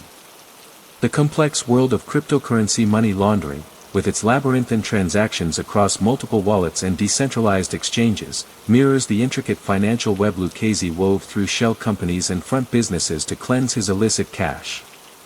The focus on relationships and networks, so central to Lucchese's power, is replicated in the dark web forums and encrypted chat applications where cybercriminals form alliances, share exploits, and contract out specialized services, creating a global, decentralized version of the commission, the corporate insider threat, where a trusted employee is coerced or bribed into providing access to sensitive systems, is a direct parallel to Lucchese's corruption of union officials and politicians, turning the guardians of a system into its betrayers.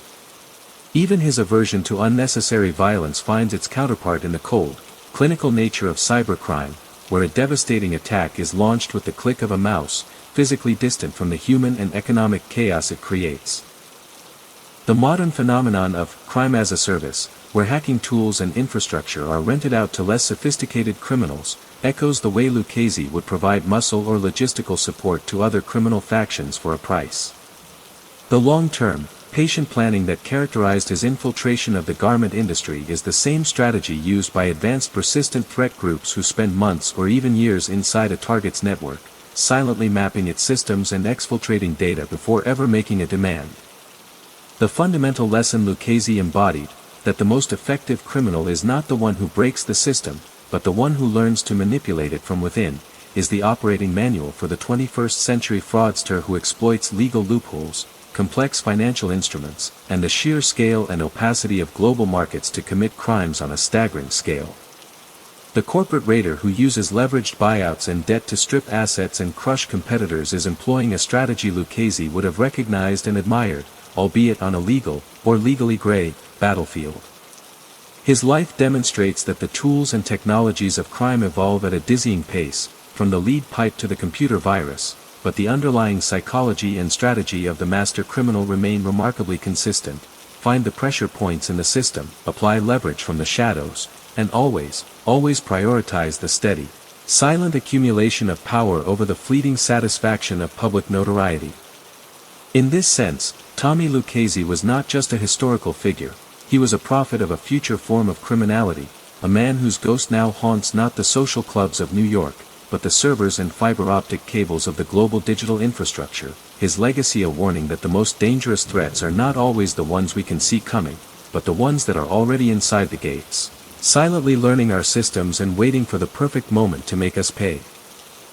The personal life of Tommy Lucchese, meticulously shielded from public view, remains one of the most impenetrable facets of his legend, a deliberately constructed fortress of normalcy that served as both his ultimate camouflage and perhaps his only genuine refuge from the brutal demands of his profession. Unlike the flamboyant and publicly dysfunctional domestic lives of many of his contemporaries, Lucchese's home life was a portrait of stability and conventional aspiration, a performance of middle-class respectability so convincing it likely became, over time, his most deeply held truth. He married his wife, Francesca, and together they raised 3 children in a series of unassuming homes, culminating in a comfortable but far from ostentatious residence in Lido Beach, Long Island, a world away from the gritty tenements of his youth and the tense backrooms of his criminal empire. Within those walls, he was not the feared ghost Don, but a devoted family man, a father who provided not just material security but a seemingly stable and loving environment. This was not merely a cynical act. The immense effort required to maintain this separation for nearly 5 decades suggests a man who craved the very normality his criminal choices made impossible. His home was his sanctuary, the one place where he could shed the constant calculations and paranoia of his work and engage in the mundane rituals of family life, attending school events, celebrating holidays, tending to his garden. He was known to be a sharp dresser, but his style was conservative and professional, reflecting his self-image as a businessman, not a gangster.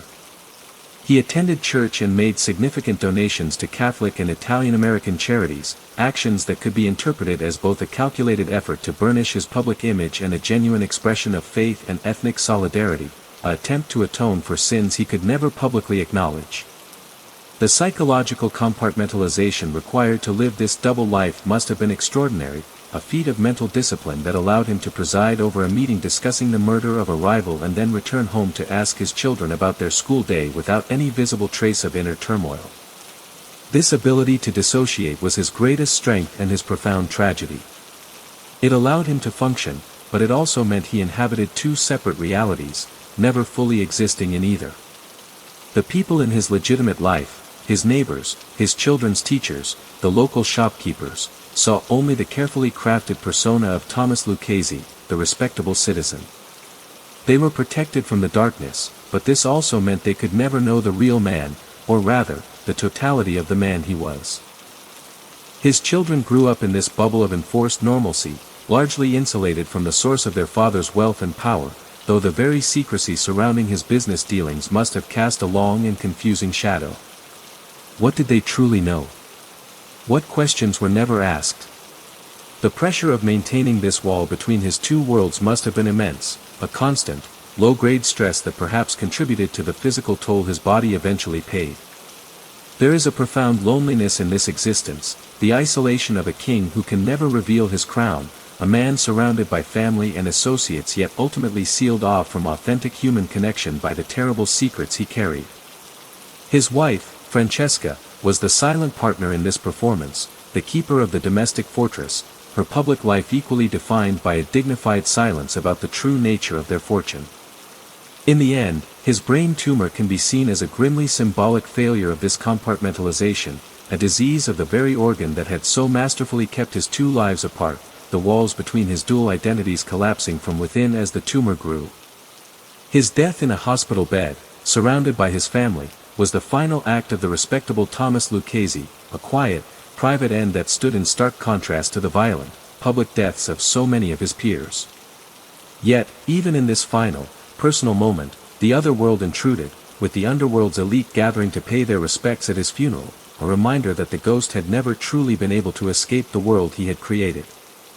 The story of his personal life is therefore the story of a prison of his own making, a gilded cage of normalcy that provided protection but also profound isolation, a testament to the terrible price of becoming a ghost, even for the man who mastered the art. The ultimate failure of law enforcement to incarcerate Tommy Lucchese for the vast majority of his criminal career stands as a stark and complex testament not to the incompetence of the authorities, but to the profound challenges of prosecuting a man who had so successfully erased his own traditional criminal footprint and integrated his operations into the legitimate economy. For decades, the police and federal agents who pursued him were like archaeologists trying to excavate a city with tools designed for digging small holes. They could uncover individual artifacts, a single gambling ring, a lone loan shark, a specific act of extortion, but they lacked the tools, the legal framework, and sometimes the jurisdictional will to see the sprawling, interconnected metropolis of crime that lay beneath the surface. The primary obstacle was Lucchese's masterful strategy of insulation. He was the CEO in the most corporate sense, he set policy and strategy, but he was insulated from the day-to-day operational decisions by layers of management, his capos, his lieutenants, his soldiers. An arrest on the street level would net a bookmaker who might, at best, no, the lieutenant who collected his proceeds. That lieutenant, if arrested, would be bound by omerta and the very real fear of a death sentence for betrayal, and even if he flipped, his testimony would only reach the capo, not the man at the top. This cellular structure was a formidable defense, and Lucchese enforced it with a discipline that other crime families lacked. Another immense hurdle was the nature of his crimes. Murder and robbery leave physical evidence and clear victims. The crimes Lucchese specialized in were often victimless in the traditional sense or involved victims who were too terrified to cooperate with authorities.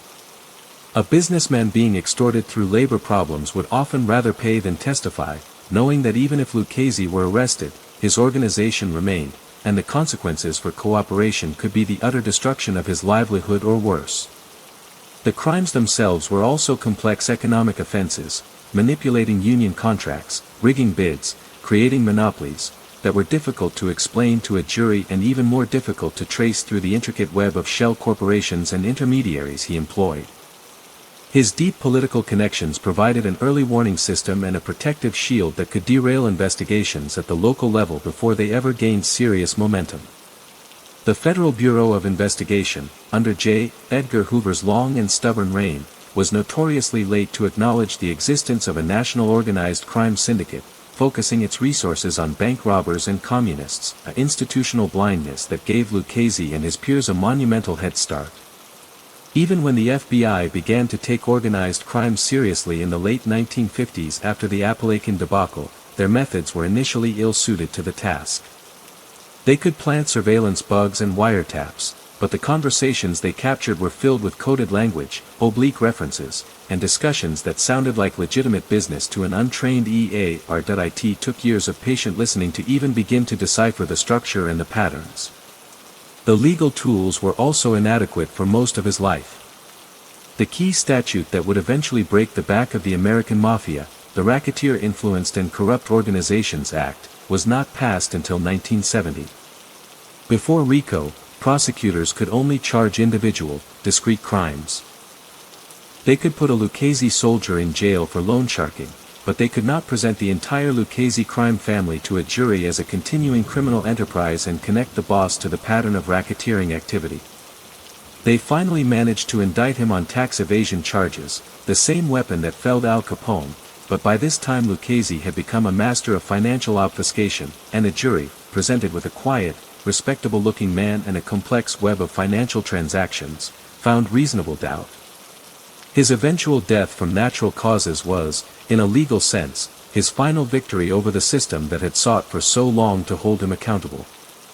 It was not that the law enforcement officers and prosecutors were not skilled or dedicated, they were simply fighting a new kind of war with the weapons of the last one, battling a ghost with solid fists, and it was only in the years following his death that the legal and technological arsenal would evolve to become a match for the sophisticated corporate criminal empire that Tommy Lucchese had pioneered and perfected, a system that ultimately proved strong enough to convict his violent and reckless successors, but arrived just a few years too late to capture the quiet, brilliant architect himself.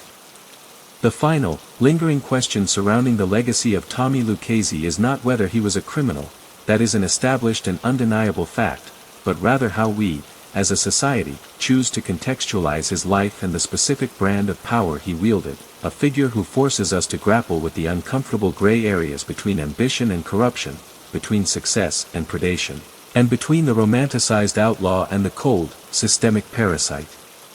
He does not fit neatly into the classic gangster archetype that has been glamorized in popular culture. There are no iconic photographs of him brandishing a cigar or laughing in a nightclub, no sensational trial transcripts filled with fiery rhetoric, no romantic lore of him giving to the poor on the streets of his neighborhood. His story is devoid of the theatricality that often makes crime figures compelling anti-heroes. Instead, his narrative is one of profound and deliberate silence, a chronicle of power exercised not from a throne, but from the whispering gallery behind it. This makes him a far more challenging and perhaps more important historical subject. To dismiss him as simply a bad man is to ignore the profound lessons his life offers about the architecture of power in modern society. He demonstrated with chilling clarity that the most effective way to control a system is not to attack it from the outside, but to become an indispensable, hidden part of its internal machinery, to make one's own interests synonymous with the system's continued function. His corruption of labor unions was not just theft, it was a fundamental perversion of a democratic institution, turning a tool for collective worker power into a mechanism for enforcing a criminal monopoly. His infiltration of industries like garment manufacturing and construction distorted markets, stifled innovation, and inflated costs for everyone, a hidden tax on the entire city that funded his private empire.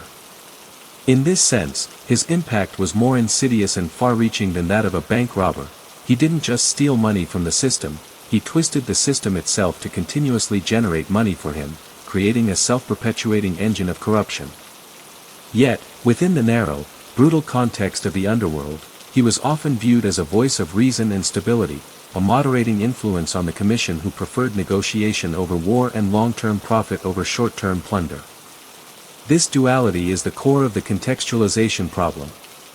Can a man be a force for order within a criminal world while being a force for profound disorder and injustice in the legitimate world? His life challenges are simplistic moral binaries. He was a monster to the businessman he drove to bankruptcy, but a benefactor to the family of an imprisoned soldier. He was a corrosive influence on the city's democracy, but a pillar of his own immediate community and family. This does not make him sympathetic, it makes him complex. To understand Lucchese is not to forgive his crimes, but to recognize the sophisticated and adaptable nature of the criminal threat he represented. He was not an animal, he was a brilliant, immoral businessman whose product was fear and whose market was human vulnerability. His legacy is a warning that the greatest dangers to a complex society may not come from the chaotic violence of the fringes, but from the quiet, patient, and intelligent exploitation of its very core institutions by those who understand how they work better than the people who are supposed to protect them. In the end, contextualizing Tommy Lucchese requires us to look in the mirror and ask difficult questions about our own systems. He thrived in the gaps between law and enforcement, in the ambiguities of business ethics, and in the weaknesses of political accountability. His story is a permanent cautionary tale about the price of complacency, the vulnerability of complex systems to bad actors with patience and intelligence, and the unsettling truth that sometimes the most successful criminal is not the one who breaks the rules, but the one who learns, better than anyone else, how to play them. And so, the story of Tommy Lucchese concludes not with a dramatic gunshot or a slamming prison door, but with the quiet, inevitable fading of a shadow, a life that began in the palpable struggles of an immigrant tenement and ascended to the rarefied, silent heights of a power so pervasive it became indistinguishable from the city itself, only to end with the frail humanity of a hospital bed, leaving behind a legacy that is as much a warning as it is a historical account. His 5-decade-long career serves as the ultimate blueprint for a specific kind of criminal success, a masterclass in the accumulation of influence through subtraction, subtracting one's presence, one's voice, one's ego from the public equation to achieve a form of pure, untouchable power. He was the architect who understood that the most durable structures are built not on the shifting sands of fear and violence, but on the bedrock of systemic integration and calculated relationships.